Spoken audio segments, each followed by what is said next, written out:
Hello everyone, welcome back to my channel Ravi Sir Physics. Class 12, Chapter 2 electrostatic potential and capacitance की theory हम लोगों ने complete कर चुके हैं।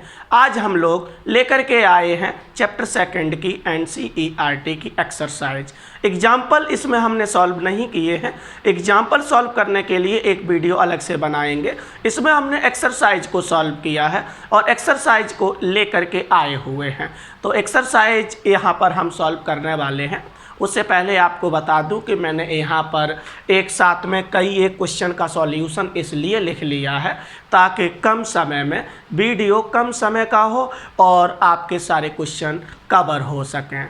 ऐसा नहीं है कि सॉल्यूशन देख करके लिखा हो, सॉल्यूशन हमने सॉल्व करने के बाद यहाँ लिख लिया है, तो सभी बच्चे ऐसा ना समझें कि ये कॉपी कर लिया है और वीडियो बना दिया है। यहाँ केवल एक साथ लिखने का मकसद एक ही है, क्योंकि हम एक साथ कम समय में ज़्यादा क्वेश्चन सॉल्व कर सकें। जब आप इन क्वेश्चन को सॉल्व करेंगे तो उसके साथ साथ आप NCERT की एक्सरसाइज अपनी रखें, NCERT की बुक रखें और उसमें क्वेश्चन भी रीड करें। मैं आपको बताऊंगा 1 बाय 1 क्वेश्चन में क्या पूछा गया है और क्या क्या गिवन है, उसके साथ साथ उसको सॉल्व कैसे करना है ये हम आपको बताएंगे।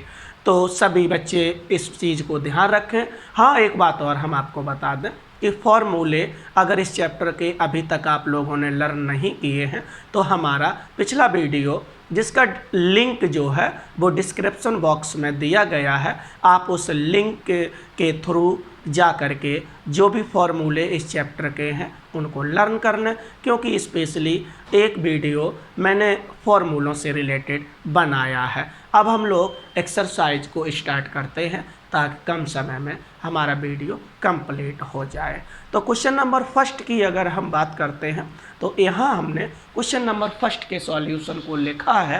क्वेश्चन हम आपको बता दें कि क्वेश्चन में पूछा क्या गया है, रीड आप खुद भी कर सकते हैं। तो क्वेश्चन में कहा गया है कि कोई दो चार्ज हैं और दो चार्ज जो हैं वो 16 सेंटीमीटर दूरी पर रखे हुए हैं। दोनों के बीच का गैप जो है वो 16 सेंटीमीटर है और दोनों चार्ज की वैल्यू अलग अलग है। तो ये हमें पूछा गया कि जो लाइन दोनों चार्ज को ज्वाइन करेगी उस लाइन के किस पॉइंट पर दोनों का टोटल पोटेंशियल 0 होगा। तो उस पॉइंट का पता करना है जहाँ पर टोटल पोटेंशियल 0 हो। टोटल पोटेंशियल 0 इसलिए होगा क्योंकि एक चार्ज उसमें पॉजिटिव है और दूसरा चार्ज नेगेटिव है। इसकी वजह से जब दोनों के पोटेंशियल का सम करेंगे तो वो 0 हो जाएगा। तो हम उसी पॉइंट का पता करते हैं कि वो पॉइंट कहाँ पर लाई करेगा और उसकी वैल्यू डिस्टेंस क्या होगी। तो सबसे पहले तो हम आपको बता दें कि पॉइंट जो है वो Q1 के लेफ़्ट साइड में लाई नहीं करेगा, इसलिए क्योंकि हमने यहाँ अगर हम ऑरिजिन यहाँ पर सपोज कर लेते हैं तो ऑरिजिन की ये लेफ़्ट साइड डिस्टेंस पड़ेगी और लेफ़्ट साइड डिस्टेंस होने की वजह से डिस्टेंस में भी नेगेटिव आ जाएगा, जिसकी वजह से कभी भी सम 0 नहीं होगा। तो ये कन्फर्म है कि पोटेंशियल जहाँ 0 होगा वो सभी के सभी पॉइंट इस Q1 के राइट साइड में होंगे। Q1 के राइट साइड में कहीं पर भी हो सकते हैं। तो मैंने और एक ही पॉइंट नहीं हो सकता है और कई एक पॉइंट हो सकते हैं जहां पोटेंशियल 0 होगा। यहाँ हम एक पॉइंट को सॉल्व करके दिखाते हैं। तो मैंने यहाँ पर सपोज कर लिया कि पोटेंशियल जो 0 है वो Q1 चार्ज से x डिस्टेंस दूर ये पॉइंट P है, इस पॉइंट पर 0 है। ऐसा मैंने सपोज कर लिया है कि Q1 से x डिस्टेंस दूर पॉइंट P पर पोटेंशियल जो है वो इन दोनों का 0 है। तो जब ये डिस्टेंस x हो गई तो ये कितना बचेगा, तो मुझे मालूम है कि ये यहाँ से यहाँ तक पूरी डिस्टेंस जो है वो 16 सेंटीमीटर है और सेंटीमीटर को जब मीटर में कन्वर्ट करेंगे तो 0.16 मीटर आएगा। इसलिए मैंने यहाँ पर 0.16 लिखा है और यहाँ से यहाँ तक निकालेंगे तो x को माइनस कर दिया जाएगा। तो 0.16 माइनस का x डिस्टेंस हो गया है। क्वेश्चन के अकॉर्डिंग क्या कहा है कि दोनों चार्ज का टोटल पोटेंशियल इस पॉइंट पर 0 है, ऐसा बोला गया है। तो टोटल पोटेंशियल इस पॉइंट पर कितना होगा, तो मैंने यहाँ पर सपोज कर लिया कि वो टोटल पोटेंशियल जो है वो V होगा। किसका सम होगा, तो दोनों के पोटेंशियल का सम होगा। तो मैंने V1 प्लस V2 लिख दिया है। क्वेश्चन में गिवन है कि टोटल पोटेंशियल 0 है, इसलिए मैंने यहाँ पर टोटल पोटेंशियल 0 कर दिया है। V1 जो पोटेंशियल है वो चार्ज Q1 की वजह से है।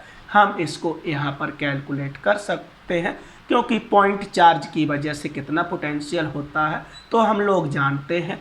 या तो हम लोग लिखते हैं KQ/R या 1/4πε0 Q/R, दोनों में से कोई भी फॉर्मूला लिख सकते हो। ध्यान रखना इस K की वैल्यू जो है वो 9 × 10⁹ या 1/4πε0 होती है। तो मैंने V1 की वैल्यू निकाल दी, तो Q1/X का मतलब है Q1 से P के बीच का डिस्टेंस जो कि यहाँ पर X है, प्लस V2 की वैल्यू इसी तरीके से KQ2 डिस्टेंस यहाँ से यहाँ तक, तो डिस्टेंस कितना है 0.16 माइनस का X। तो दोनों का फॉर्मूला मैंने यहाँ पर अप्लाई कर दिया। सॉल्व करेंगे तो यहाँ पर आप देख रहे होंगे कि K कॉमन है, और कॉमन अगर हम लेंगे तो कॉमन लेने के बाद अगर सॉल्व करते हैं तो K 0 में चला जाएगा और हमें केवल कितना मिलेगा, तो Q1/X प्लस Q2/0.16 माइनस का X मिलेगा। आप लोग समझ गए होंगे इस बात को। मैंने वैल्यू लगा दी जो गिवन है। Q1 की वैल्यू प्लस की गिवन है 5 × 10⁻⁻8, और ये कूलाम में है तो कूलाम में ही मैंने यहाँ पर लगा दिया। अपॉन X लिखा है तो ये X लिखा हुआ है, दोनों ही SI यूनिट है, तो हमें कुछ चेंज करने की ज़रूरत नहीं है। ये Q2 जो है वो नेगेटिव का दे रखा है, तो इसकी वजह से यहाँ माइनस आ गया है। कितना दे रखा है, तो माइनस का 3 × 10⁻⁻8 कूलाम। अपॉन में जो लिखा है वो यहाँ लिखा हुआ, इक्वल टू ये 0 है तो मैंने यहाँ पर 0 लगा दिया। मुझे इस X की वैल्यू निकालनी है, तो आप देख रहे हैं कि 10⁻⁻8 जो है वो यहाँ पर कॉमन है। कॉमन लेने के बाद में अगर हम सॉल्व करेंगे तो 10⁻⁻8 0 में चला जाएगा, केवल कितना बचेगा, तो 5/X माइनस का 3/0.16 माइनस X इक्वल टू 0। मुझे X की वैल्यू फाइंड करनी है, तो आप क्रॉस मल्टीप्लाई करके जब इसको सॉल्व करेंगे तो X की वैल्यू जो है वो 0.10 मीटर आ जाएगा, और सेंटीमीटर में अगर इसको कन्वर्ट करना चाहते हो तो कितना मिल जाएगा, ये 10 सेंटीमीटर मिल जाएगा। तो इस तरीके से ये आपका एक्सरसाइज का फर्स्ट क्वेश्चन था, जिसको मैंने यहाँ पर आपको सॉल्व करने का तरीका सिखाया है। अब हम लोग नेक्स्ट क्वेश्चन की बात करते हैं। क्वेश्चन नंबर फर्स्ट उम्मीद करते हैं कि आप लोगों को समझ में आया होगा। अगर सभी बच्चों को क्वेश्चन नंबर फर्स्ट का सॉल्यूशन समझ में आया है तो प्लीज़ प्लीज़ प्लीज़ जो भी बच्चे इस वीडियो को देखें वो कमेंट ज़रूर कर दें, जिससे मुझे पता चल सके कि हाँ, हमारा जो सॉल्यूशन मैंने लिखा हुआ था वो बच्चों के समझ में आ रहा है। तो सभी बच्चों से मैं दोबारा से अपील करना चाहूँगा, प्लीज़ प्लीज़ एक बार कमेंट ज़रूर कर दें और बता दें कि सॉल्यूशन हमें समझ में आ गया है। नेक्स्ट क्वेश्चन की बात हम करते हैं, और नेक्स्ट क्वेश्चन को अब हम लोग डिस्कस करते हैं कि नेक्स्ट क्वेश्चन आपका क्या होगा। तो नेक्स्ट क्वेश्चन में हम आपको बता दें कि इन्होंने एक रेगुलर हेक्सागोन दिया है। हेक्सागोन एक ज्योमेट्रिकल शेप होती है जिसकी जितनी भी साइड है ऑल साइड इक्वल होती हैं। कितनी साइड होती हैं, तो हेक्सागोन में 6 साइड होती हैं, सभी की सभी साइड इक्वल होती हैं। तो एक रेगुलर हेक्सागोन है, और हेक्सागोन के जो वर्टेक्स हैं, अगर हम हेक्सागोन के वर्टेक्स की बात करते हैं, वर्टेक्स को हम कॉर्नर्स भी बोलते हैं, तो टोटल में 6 कॉर्नर्स हैं, और इन कॉर्नर पर एक ही वैल्यू वाले चार्ज को रखा गया है, इसलिए मैंने उसको Q बोल दिया है। हालांकि उसकी वैल्यू गिवन है 5 माइक्रोकूलम के चार्ज जो है वो कॉर्नर पर रखे गए हैं। और ये कहा गया है क्वेश्चन में कि हेक्सागोन के सेंटर पर टोटल पोटेंशियल कितना होगा। तो यहाँ सिस्टम जो है वो मल्टीपल चार्ज का है। मल्टीपल चार्ज के केस में हम आपको बता चुके हैं कि सभी पॉइंट चार्ज का पोटेंशियल कैलकुलेट कर लेते हैं और उसका सम कर देते हैं तो टोटल पोटेंशियल पता चल जाता है।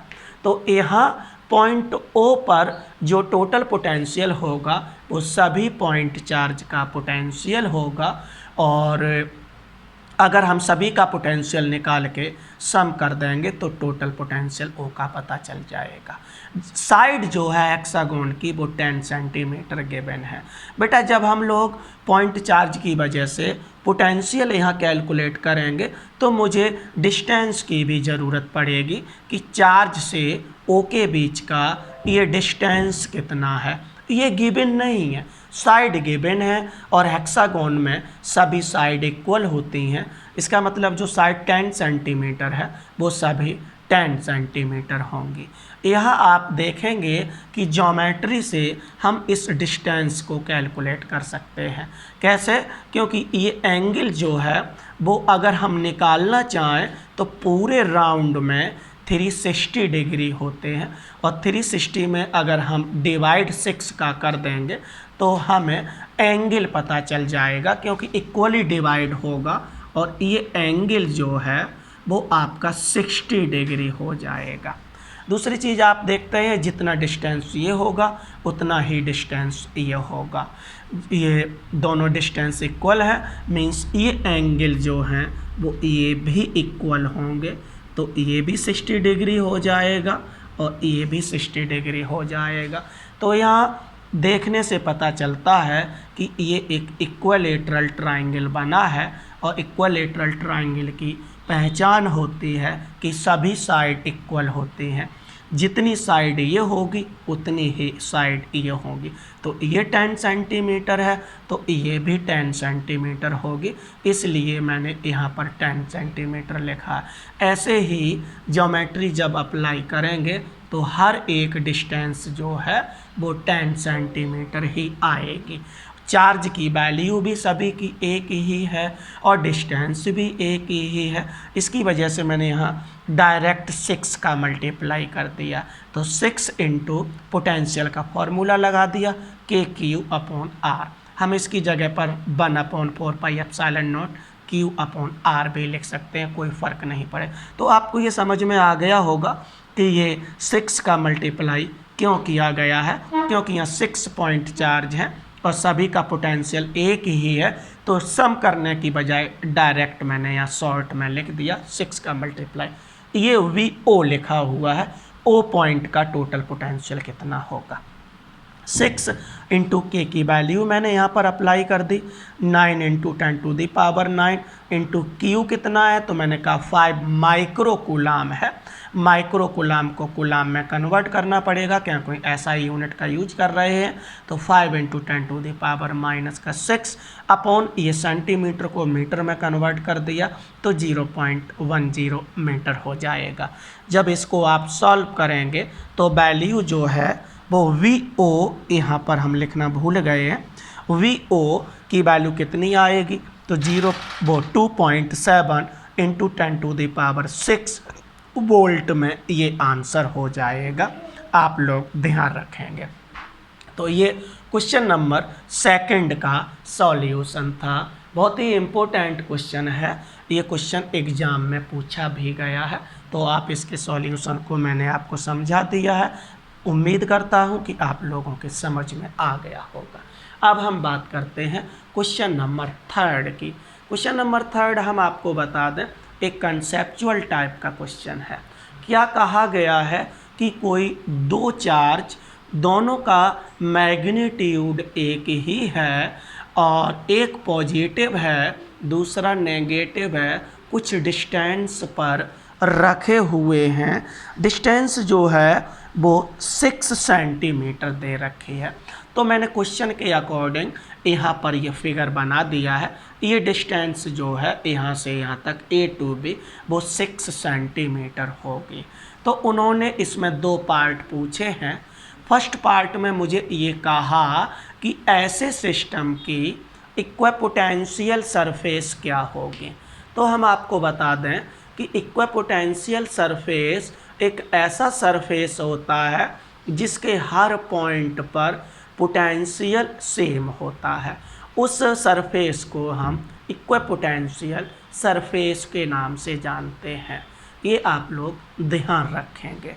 तो यहाँ यही पूछा गया है कि इसकी इक्विपोटेंशियल सरफेस क्या होगी। मीन्स वो प्लेन या वो सरफेस जहाँ इस पूरे का पोटेंशियल 0 होगा, तो इसका पोटेंशियल डिस्टेंस के साथ चेंज होगा। यहाँ पर हमने ये मिड पॉइंट लिया है इस लाइन का। अब मिड पॉइंट पर हम जानते हैं कि दोनों का पोटेंशियल जो है 0 हो जाएगा। तो मिड पॉइंट के अगर मिड पॉइंट को लेकर के अगर एक प्लेन हम ड्रॉ कर देंगे तो उस प्लेन के हर एक पॉइंट पर जो है पोटेंशियल 0 होगा, क्योंकि वो नॉर्मली भी होगा। और इक्वेटोरियल पॉइंट पर, क्योंकि ये एक डाईपोल है और डाईपोल के इक्वेटोरियल पॉइंट पर हर जगह पोटेंशियल जो है 0 आता है, तो पोटेंशियल हर जगह 0 होगा। इसका मतलब है कि वो सरफेस इक्विपोटेंशियल सरफेस बोली जाएगी।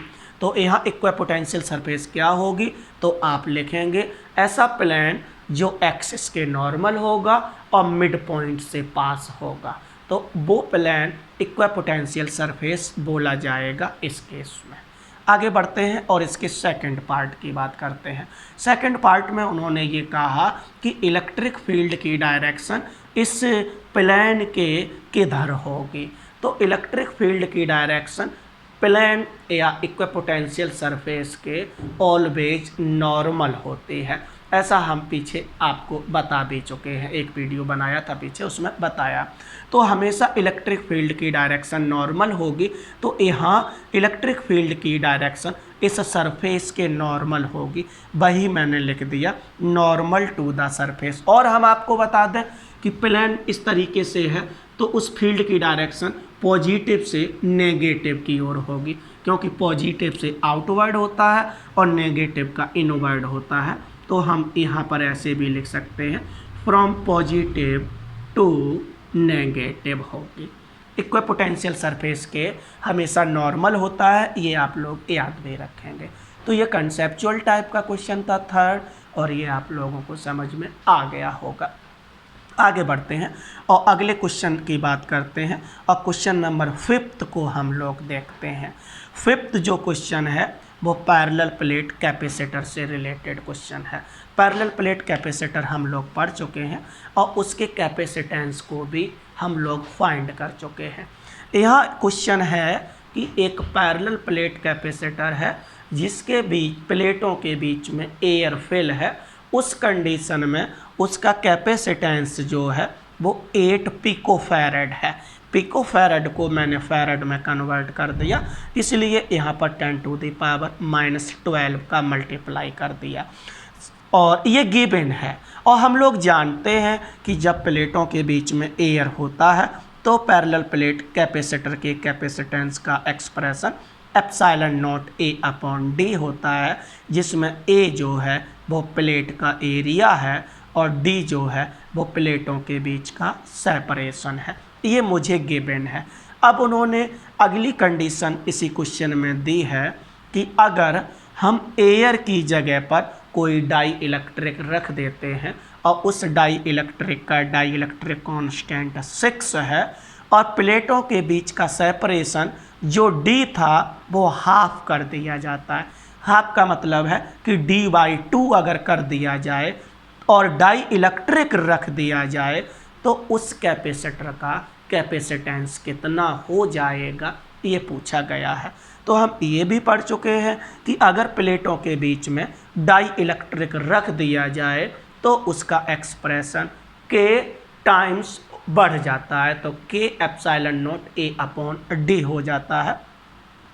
तो यहाँ पर चाहो तो आप डाई इलेक्ट्रिक लिख सकते थे, जैसे कि मैंने डेरिवेशन में लिखा था, या चाहो तो CK मैंने यहाँ पर लिख दिया है।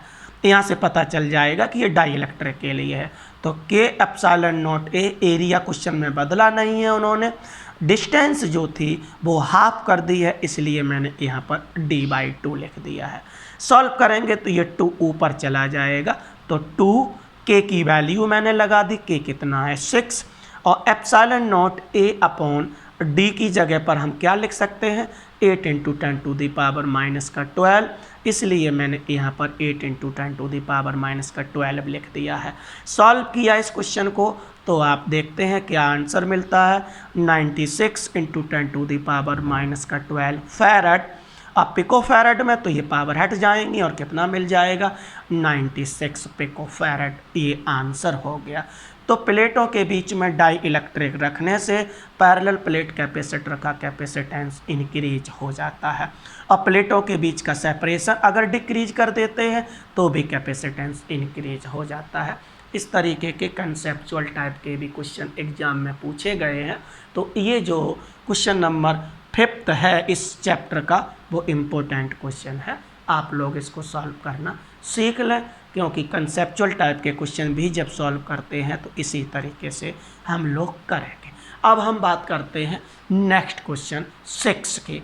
तो नेक्स्ट क्वेश्चन 6 में क्या गिवन है वो हम आपको बता देंगे। वैसे मैं पहले ही बोल चुके हैं कि बेटा जब इन वीडियो को देखें तो एनसीईआरटी की बुक अपने पास रखें और क्वेश्चन चाहो तो आप अपना पहले रीड कर लें, जिससे आपको भरोसा भी हो जाए कि रवि सर ने जो मुझे बताया है वो सही भी बताया है या गलत बताया है। तो क्वेश्चन नंबर 6 की बात करते हैं। तो क्वेश्चन नंबर 6 में 3 कैपेसिटर गिवन है और उनका कैपेसिटेंस जो है वो एक ही है। कितना है तो हम आपको बता सकते हैं, ये कैपेसिटेंस जो है वो 9 पिकोफैरड है, 9 पिकोफैरड है। तो सभी की वैल्यू एक ही है। एक और इन कैपेसिटेंस को सीरीज कॉम्बिनेशन में कनेक्ट किया है। एक बात हम आपको बता दें कि जब कॉम्बिनेशन से रिलेटेड न्यूमेरिकल होगा तो हम कैपेसिटेंस की वैल्यू को कन्वर्ट नहीं करेंगे।